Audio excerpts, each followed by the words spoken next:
My name is Henry Morrison. I'm 107 years old. I was born in 1917. I've outlived 3 different doctors who told me I would die young. Doctor number 1 said I'd be dead by 25. I'm 107. Doctor number 2 said I'd be dead by 45. I'm 107. Doctor number 3 said I'd be dead by 65. I'm 107. All 3 doctors are dead.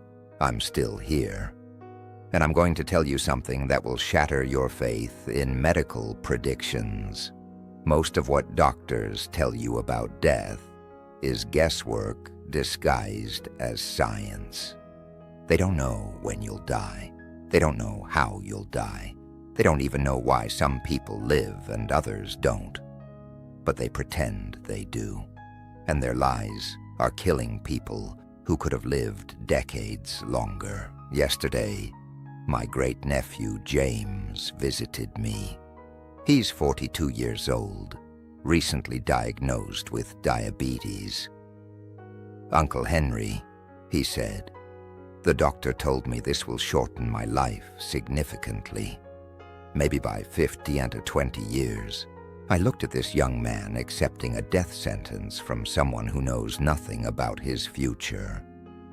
"James," I said, "let me tell you what doctors told me about my future and why you should never believe their predictions about death." He leaned forward, ready to listen. Let me start with Dr. No. 1. I was 18 years old, working in a coal mine in West Virginia. Hard, dangerous work.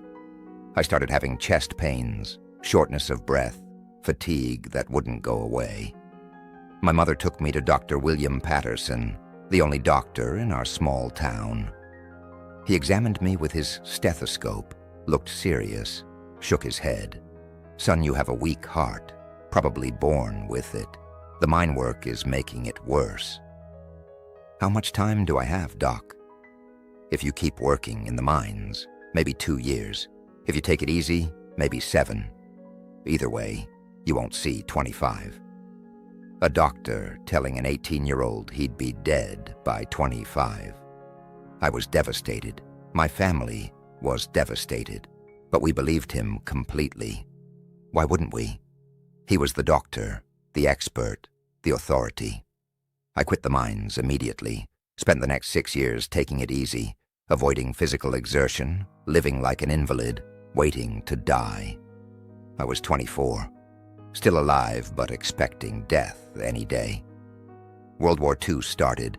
Men my age were being drafted. I tried to enlist, wanted to serve my country before I died. The army doctor examined me, said my heart was fine, perfect, actually. "Son, you're healthier than most men half your age. What gave you the idea you had heart problems?" I told him about Dr. Patterson's diagnosis. He laughed. Actually laughed.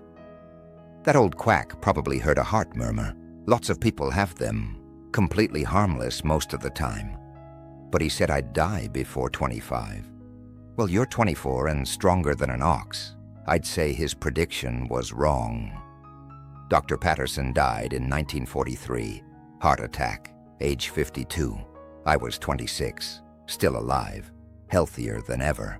That was my first lesson about medical predictions. Doctors die, patients live.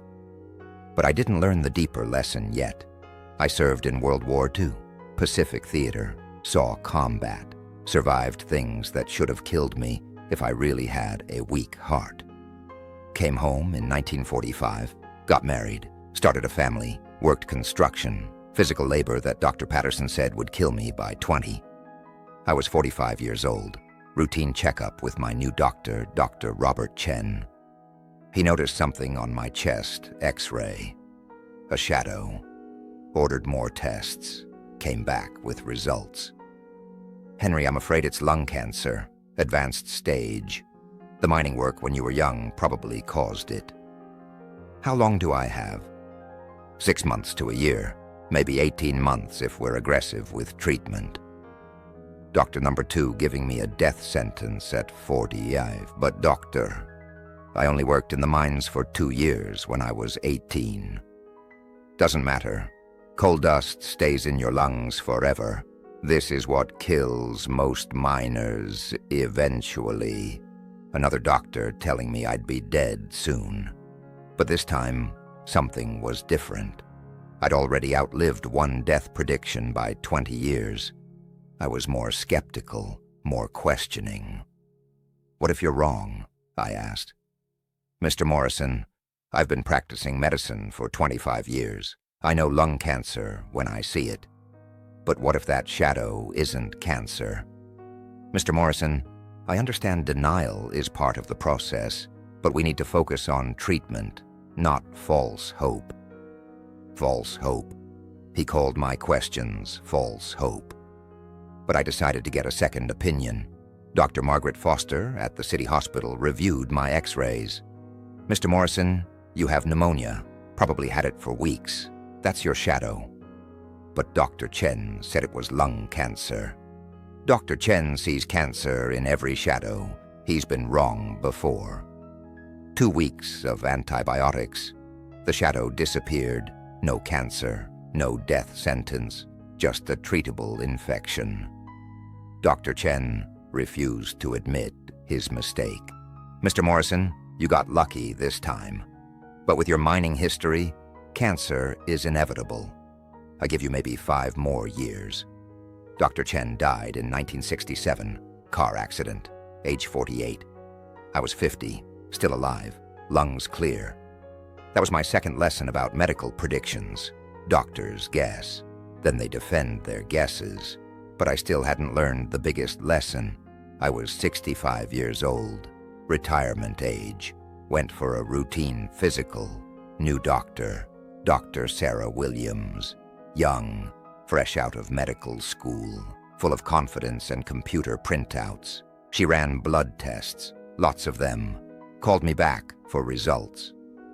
"Mr. Morrison, your cholesterol is 280. Your blood pressure is 160 over 100. Your family history shows heart disease." So what does that mean? It means you're a walking time bomb, high risk for heart attack or stroke. Probably within the next 5 years. But I feel fine. That's what they all say before they drop dead. "Mr. Morrison, you need to understand statistics." She showed me charts, graphs, risk calculations. "Men your age with your numbers, 80% chance of cardiac event within 5 years. What if I'm in the 20%? "Mr. Morrison, medical science is based on probabilities. You can't ignore the data." Doctor number 3 giving me a death sentence based on numbers. But something had changed in me after 47 years of death predictions. I didn't automatically believe her. "Dr. Williams, what if your statistics are wrong?" "Statistics don't lie, Mr. Morrison. People lie to themselves." But I was curious now. I started researching. Found studies showing people with my numbers living into their 90s. Found other studies showing people with perfect numbers dying young.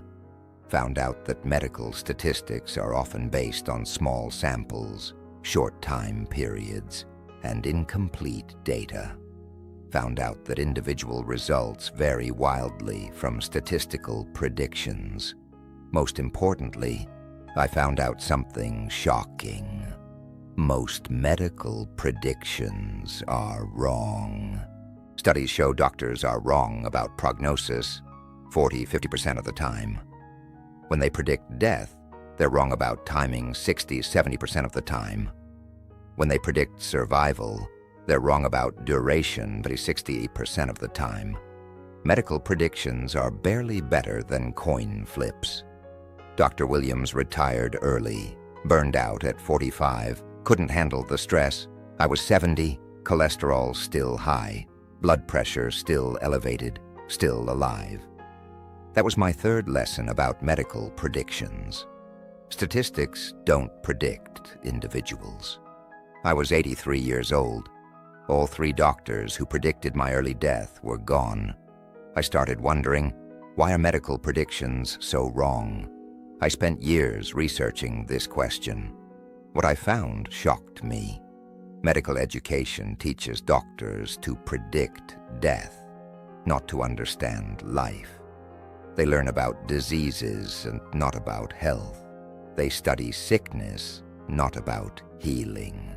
They memorize statistics about dying, not about living. Most medical research focuses on what kills people, not what keeps them alive. Doctors are trained to see problems, not possibilities. They're taught to expect the worst, not hope for the best. This creates a fundamental bias toward negative predictions. But there's something darker going on. The medical system profits from fear. Scared patients buy more tests, more treatments, more medications. Scared patients don't question authority, don't seek second opinions, don't challenge recommendations. Scared patients are profitable patients. Medical predictions aren't just wrong.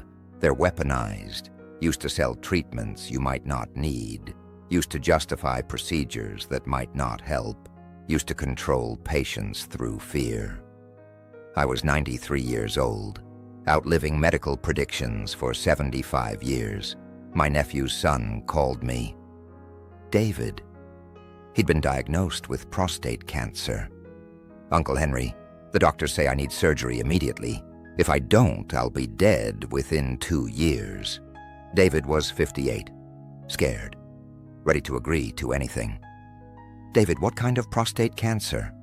Low grade, Gleason score 6, PSA level 8. I'd researched prostate cancer, knew these numbers. David, that's slow-growing cancer, might never become dangerous. But the doctor said, the doctor wants to sell you surgery, get 3 more opinions, research active surveillance. David got more opinions. 3 out of 4 doctors said surgery wasn't necessary. He chose active surveillance. 12 years later, still alive. Cancer hasn't progressed. Surgery would have left him incontinent and impotent for no medical benefit. Another life saved by questioning medical predictions. I was 98 years old, starting to think about the real patterns. Why do some people live despite terrible predictions? Why do others die despite excellent prognoses? What makes the difference? I studied the stories of long-lived people, people who defied medical expectations. I found common traits. They questioned authority, including medical authority. They researched their conditions independently. They sought multiple opinions before making decisions. They focused on living, not dying. They ignored fear-based predictions when possible. They took charge of their own health decisions. Most importantly, they didn't let doctors define their future. I was 103 years old, COVID pandemic. Everyone was terrified, especially people my age. Mr. Morrison, at your age, COVID is basically a death sentence, my current doctor said. How do you know? I asked. The statistics are clear. People over 100 have a 60% mortality rate. What about the 40% who survive? Mr. Morrison, you need to be realistic. Realistic? The same word doctors had used for 85 years, but I'd learned something. Realistic, in medical terms, means pessimistic. I took precautions, but I didn't live in fear. I got COVID in 2021, age 104, mild symptoms, recovered completely, outlived another medical prediction. Today, I'm 107 years old. I've outlived dozens of medical predictions about my death. I've outlived the doctors who made those predictions. I've outlived medical technologies, treatments, and theories that were supposed to save or kill me. What have I learned? Medical predictions about death are mostly wrong. Doctors don't know when you'll die any more than fortune tellers do. Statistics about groups don't predict individual outcomes. Fear-based predictions often become self-fulfilling prophecies. The medical system profits from keeping people scared and dependent. Many terminal diagnoses aren't actually terminal. Many urgent treatments aren't actually urgent. Many life-saving procedures don't actually save lives. Your body's healing ability is more powerful than doctors realize. Your mind's influence on health is more significant than doctors admit. Your will to live matters more than medical predictions. But here's the most important thing I learned. You have more control over your health and longevity than doctors want you to believe. James, my great-nephew with diabetes, called me last week. "Uncle Henry, I've been researching diabetes. Found out people with my type live normal lifespans if they manage it properly." "What changed your mind about the doctor's prediction?" "Your story. If you could outlive 3 death sentences, maybe I can outlive 1. That's the real truth about medical predictions. They're not destiny. They're just opinions, often wrong opinions from people who profit from being wrong. You don't have to believe them. You don't have to accept them. You don't have to live in fear because of them. I'm not saying ignore medical advice completely. I'm saying question medical predictions aggressively. Get multiple opinions before accepting any death sentence. Research your condition independently.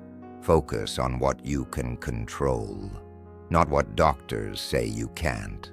Find examples of people who survived what you have. Believe in your body's ability to heal. Believe in your capacity to exceed medical expectations. Most importantly, live like you're going to live, not like you're going to die. Medical predictions about death are wrong more often than they're right. Don't let wrong predictions waste the time you have left. Don't let fear-based medicine rob you of hope. Don't let doctors who guess about the future control your present. I'm 107 years old. I should have died 82 years ago, according to medical predictions. But I didn't die because I stopped believing in medical fortune-telling. I started believing in something more powerful. The unpredictability of life itself. And life, I've learned, is full of surprises, most of them better than doctors predict.